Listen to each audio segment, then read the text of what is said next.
Praise the Lord. आप सबको जय मसीह की। आप सबको बड़े दिन की बहुत बहुत बधाइयाँ, जिसे हम यीशु मसीह के जन्म के रूप में मनाते हैं। मैं दुआ करती हूँ कि आप सबके जीवन में बरकत, खुशहाली और उद्धार का जीवन जिस कारण यीशु मसीह आया वो आपको मिले। तो आज हम जानेंगे कि यीशु मसीह के आने का क्या कारण था, यीशु मसीह का जन्म क्यों हुआ और उद्धार का वो रास्ता किस प्रकार हमारे लिए वो एक उद्धार का रास्ता बना, और मेरे और आपके उद्धार के लिए यीशु का जन्म क्यों ज़रूरी था। ऐसा क्या हुआ था कि यीशु के इस जन्म दिवस को और उसके उद्धार की कहानी को हमारा जानना अवश्य है। तो आइए मैं आपके सामने एक वचन पढ़ती हूँ, यूहन्ना 3:16। क्योंकि परमेश्वर ने जगत से ऐसा प्रेम किया कि उसने अपना इकलौता पुत्र दे दिया, ताकि जो कोई उस पर विश्वास करे वह नाश ना हो परंतु अनंत जीवन पाए। तो जैसा कि मैंने वचन अभी पढ़ा कि परमेश्वर ने जगत से ऐसा प्यार किया। जगत में मेरे भाई बहनों, मैं भी आती हूँ और आप भी आते हैं, हम सब जगत में आते हैं। परमेश्वर ने अपने प्यारे बेटे को, लिखा है अपने पुत्र को भेजा कि कोई नाश ना हो। तो ऐसा क्या कारण था कि हम नाश हो रहे थे, नाश हो जाते? ऐसा क्या कारण था कि हम नाश हो जाते अगर परमेश्वर जगत के लिए अपने बेटे को नहीं भेजते? और दूसरी बात यहाँ पर लिखी है, तीसरी बात यहाँ पर लिखी है कि जो कोई उस पर विश्वास करे वह नाश ना हो परंतु अनंत जीवन पाए। अनंत जीवन जो इस दुनिया से जाने के बाद हमारा शुरू होगा, वो अनंत जीवन जो परमेश्वर के साथ हमेशा हमेशा के लिए हमें बिताना है, वो इस अनंत जीवन की यहाँ पर बात की गई है।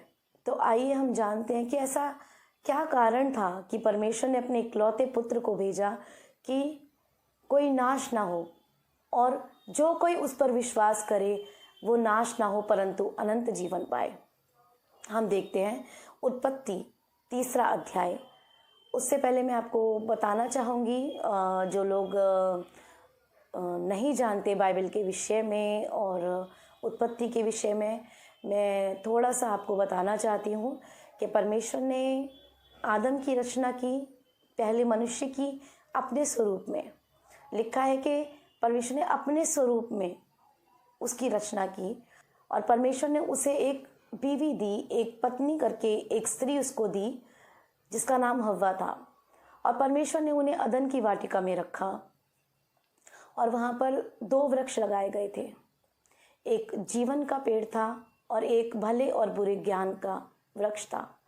परमेश्वर ने उन्हें अपनी इंस्ट्रक्शंस दी। परमेश्वर ने कहा कि तू भले बुरे के ज्ञान वाले पेड़ से तू फल ना खाना।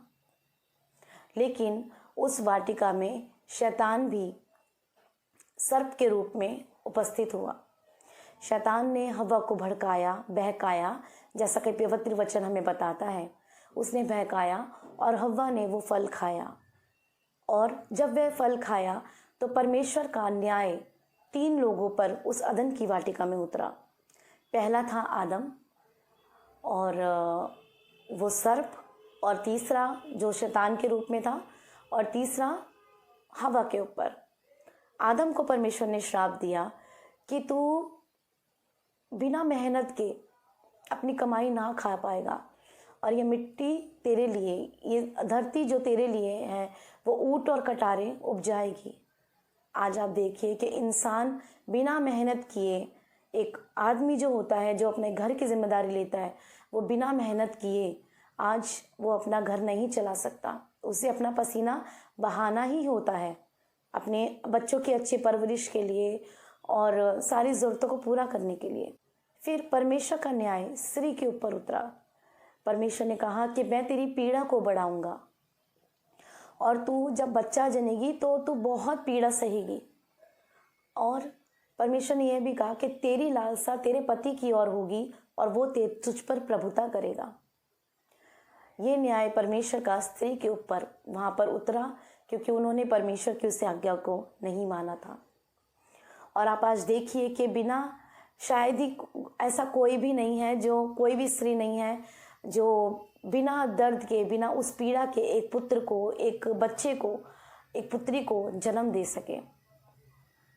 और परमेश्वर ने सर्प के ऊपर जो न्याय उतरा, जो शैतान के ऊपर न्याय उतरा, परमेश्वर ने कहा कि मैं इस स्त्री के और तेरे बीच में, तेरे वंश के बीच में और स्त्री के वंश के बीच में बैर उत्पन्न करूंगा और स्त्री का वंश तेरा सर कुचलेगा।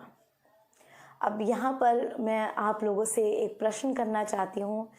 आप मुझे बताइए थोड़ा सा सोचकर कि जैसा परमेश्वर ने कहा कि मैं स्त्री के वंश में और तेरे वंश के बीच में बैर उत्पन्न करूंगा और स्त्री का वंश तेरा सर कुचलेगा, तो मेडिकली अगर हम देखें या वैसे भी अगर हम देखें तो स्त्री का वंश क्या होता है? नहीं, स्त्री का वंश नहीं होता। वंश हमेशा पुरुष की ओर से ही चलता है, स्त्री का वंश नहीं होता। स्त्री पुरुष के वंश को ही आगे बढ़ाती है। जब वो विवाहिता होती है, उसके घर आती है, तो एक आदमी के वंश को ही, एक पुरुष के वंश को ही वो आगे बढ़ाती है।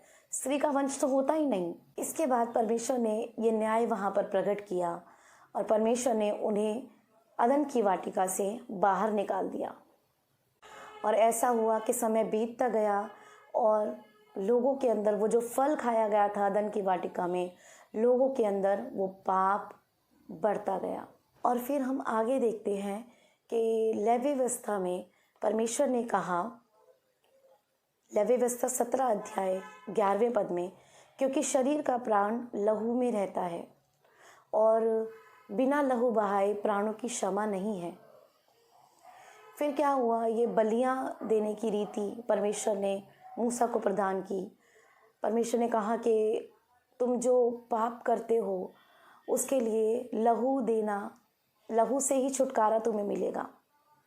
बलियां आज हमारे भारत देश में भी दी जाती हैं। उसमें क्या किया जाता है कि एक निर्दोष के ऊपर, एक निर्दोष जानवर के ऊपर सारे पापों को हमारे रख दिया जाता है और उस निर्दोष के ऊपर सारे पापों को हम रख कर उसको बलि कर देते हैं। उसके लहू से हम अपने आप को शुद्ध करते हैं।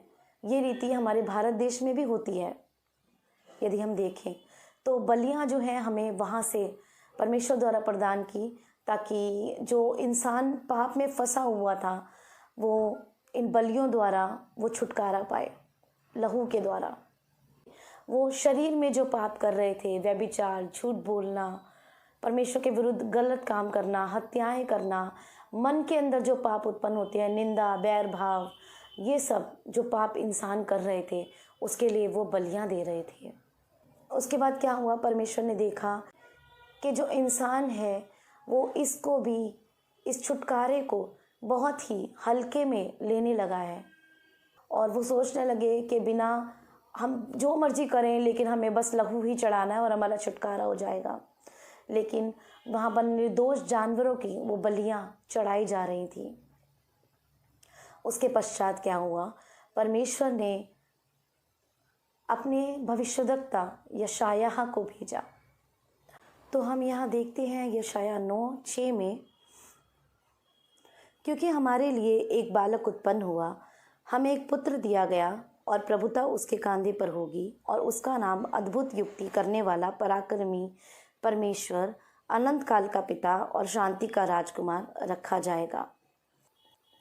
जब हम इस वचन में देखते हैं तो हम देखते हैं परमेश्वर ने ऐसी योजना वहाँ बनाई कि अब मैं तुम्हारे लिए एक मेमना, एक पुत्र अपना मैं तुम्हें दूंगा और उसके बाद तुम्हें किसी भी बलि के लिए, जैसे कि परमेश्वर ने कहा कि बिना लहू के छुटकारा नहीं है, तो इस बालक को परमेश्वर ने वो अपना पुत्र, जो हमने शुरू में वचन पढ़ा यूहन्ना 3:16 में, वो इसलिए भेजा कि उसके लहू द्वारा, उस परमेश्वर के पुत्र के लहू द्वारा हमें छुटकारा मिल जाए।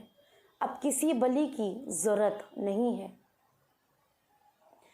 यही कारण था कि यीशु मसीह का जन्म हुआ। और हम देखते हैं कि वो स्त्री का वंश जो परमेश्वर ने अदन की वाटिका में बोला था, वो परमेश्वर ने कुंवारी मरियम से उत्पन्न किया। यदि हम देखें यशाया 7वां अध्याय उसकी 14th वर्स, लिखा है, इस कारण प्रभु आप ही तुमको एक चिन्ह देगा, सुनो, एक कुंवारी गर्भवती होगी और पुत्र जनेगी और उसका नाम इमैनुअल रखेगी। इमैनुअल का अर्थ होता है टू रेस्क्यू, टू डिलीवर, छुड़ाने वाला, छुटकारा देने वाला। एक कुंवारी गर्भवती होगी और वो कुंवारी थी माता मरियम, जिसको परमेश्वर ने चुना अपने उस पुत्र को भेजने के लिए, जो स्त्री का वंश होकर आया। और जब हम आगे देखते हैं मत्ती 1 के 21वें वर्ष में, तो लिखा है, जब स्वर्गदूत यूसुफ के पास आया तो उसने यूसुफ को कहा कि वह अपने लोगों को उनके पापों से छुटकारा देगा। यीशु मसीह इमैनुअल, वो अपने लोगों को उनके पापों से छुटकारा देगा। अब पापों से वो छुटकारा कैसे देगा? वो मृत्यु जो वहाँ पर अदन की वाटिका में उस न्याय के लिए, न्याय द्वारा उतरी थी समस्त मानव जाति पर, क्योंकि परमेश्वर ने आदम को कहा था कि तू मिट्टी में ही मिल जाएगा, तू मिट्टी तो है, तू मिट्टी में मिल जाएगा। और वो ही नाश होने वाला मनुष्य, जो हमने यूहन्ना 3:16 में पढ़ा कि जो कोई इस पर विश्वास करे वो नाश ना हो परंतु अनंत जीवन पाए। यही वो अनंत जीवन यीशु के द्वारा आया। आगे हम देखते हैं, जब यीशु का जन्म हुआ तो वो एक भेड़शाला में हुआ, क्योंकि भेड़ों को उस समय बलि किया जाता था। वो एक भेड़शाला में जन्मा, वो एक गौशाला में नहीं, भेड़शाला में जन्मा, क्योंकि इज़राइल में उस समय कोई गौशाला होती ही नहीं थी। जहाँ पर फसह के मेमने पैदा किए जाते थे, उत्पन्न होते थे, उसी भेड़शाला में यीशु का जन्म हुआ, क्योंकि वो बलि होने वाला मेमना, वध किया जाने वाला मेमना होकर हमारे लिए आया था। वो बलि होने के लिए ही हमारे लिए आया था, ताकि उसके लहू द्वारा जो प्राणों की क्षमा लहू के द्वारा, जैसा परमेश्वर ने कहा था लहू के द्वारा ही होगी, वो बलि होने के लिए आया कि मेरे बाद तुम्हें किसी भी बलि की, किसी भी लहू की ज़रूरत नहीं है, सिर्फ मेरे लहू की और मेरे नाम की तुम्हें ज़रूरत है। आगे हम देखते हैं, जब यीशु मसीह का क्रूसिफिकेशन हुआ तो जब यीशु मसीह क्रूस पर चढ़ाए गए तो वो बिल्कुल शांत, एक मेमने की तरह, जिस तरह से बलि करने के लिए जब जानवर को ले जाया जाता है तो वो बिल्कुल शांत होता है, वो कुछ नहीं कहता। इसी तरह वो एक बलि होने के लिए वो क्रूस पर शांति से वो सब कुछ सहता रहा। और जिस दिन वो बलि दी गई यीशु मसीह की, वो फसह का दिन था, जिस दिन बलियां दी जाती थी लोगों को उनके पापों से छुटकारे के लिए। और भाइयों बहनों, मैं आपको एक बात और बताना चाहती हूँ कि जब बलियां दी जाती थी इज़राइल में, तो केवल महायाजक ही अंदर महापवित्र स्थान में जाया करते थे, और किसी को यह अनुमति नहीं थी कि वो लहू का छिड़काव करने अंदर महापवित्र स्थान में जाए, जहाँ परमेश्वर की प्रेजेंस होती थी। और जब हम देखते हैं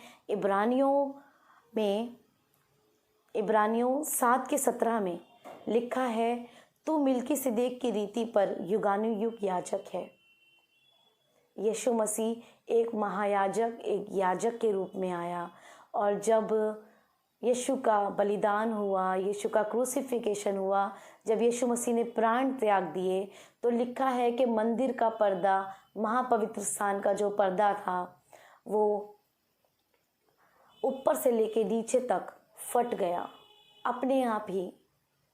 वो बहुत हैवी पर्दा था, वो अपने आप ही फट गया था, क्योंकि यीशु मसीह जो महायाजक था, वो आत्मा में अपने लहू को लेकर उसने समस्त मानव जाति के लिए वो लहू, वध किए हुए मेमने ने अपना लहू महापवित्र स्थान में परमेश्वर को चढ़ा दिया था। और यही कारण है कि आज हम यीशु मसीह के लहू के द्वारा हम छुटकारा पाते हैं। और यही कारण है कि आज हम यीशु मसीह के लहू के द्वारा छुटकारा पाते हैं। हम अनंत काल तक जीवित उसके साथ रहेंगे, उसके उस लहू पे विश्वास करने से, उसके उस लहू के द्वारा जो हमारा छुटकारा हुआ, उसके यीशु नाम में जो हमारा छुटकारा हुआ, उसी द्वारा हम अनंत काल तक जीवित रहेंगे परमेश्वर पिता के साथ और कभी हमारा नाश नहीं होगा। शैतान को परमेश्वर ने, प्रभु यीशु मसीह ने उस क्रूस पर हरा दिया और लिखा है, यीशु ने कहा, हे मृत्यु तेरा डंक कहाँ रहा। यीशु ने मृत्यु को हमेशा हमेशा के लिए खत्म कर दिया और वो पर्दा जो ऊपर से लेके नीचे तक फट गया था, जो परमेश्वर और हमारे बीच में हमारे पापों के कारण उत्पन्न हो गया था, वो पर्दा यीशु ने हमेशा हमेशा के लिए अपने बलिदान द्वारा हटा दिया। आज यीशु के नाम के द्वारा हम परमेश्वर के बीच और हमारे बीच में जो खाई उत्पन्न हो गई थी हमारे पापों द्वारा, हम उस खाई को यीशु के लहू के द्वारा हम भर देते हैं। जब हम यीशु के लहू से हम छुटकारा मांगते हैं अपने पापों से, और तो परमेश्वर के पास हमारी प्रार्थनाएं पहुंचती हैं, क्योंकि वो पर्दा हमेशा हमेशा के लिए फट गया था। तो यही कारण था यीशु मसीह के आने का, क्योंकि वो उद्धारकर्ता के रूप में हमारे उद्धार के लिए वो पैदा हुआ। स्त्री का वंश जो निष्पाप था, जिसने जन्म लेकर मानव जाति के लिए उद्धार का रास्ता हमेशा हमेशा के लिए खोल दिया। तो यही है क्रिसमस की कहानी, और क्रिसमस की कहानी अधूरी है जब तक वो क्रूस तक ना ले जाए।